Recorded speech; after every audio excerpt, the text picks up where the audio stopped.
Second Amendment, gun control. You've been on the NRA's board since '95, and this is a subject that you maybe feel more strongly about than any other. I believe that make your case. I believe that a person's moral compass can be determined by how he references free men the right to defend themselves. The Second Amendment is so obvious to me, it's insane that there's an argument.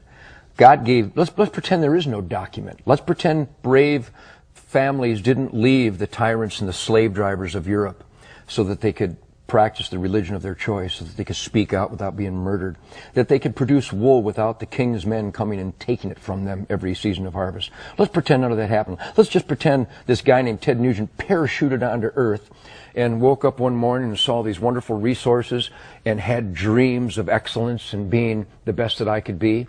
I don't need a document, and I don't need another man to explain to me that I have the right to defend my gift of life.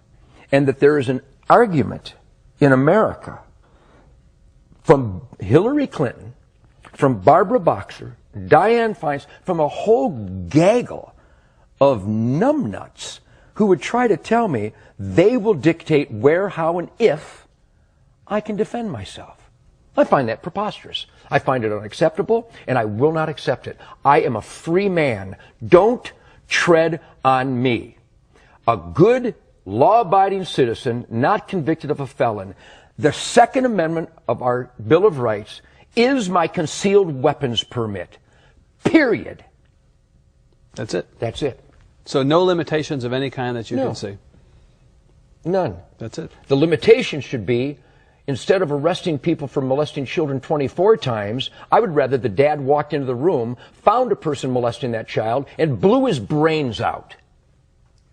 I would rather that the lady in Massachusetts last month who was taking her daughter to soccer, who was carjacked by a recidivistic maggot who'd been in the prison system all his life but was let out again because we feel sorry for him. Maybe he had a bad childhood. Instead of her being hijacked and murdered, I'd rather she just shot the bastard dead.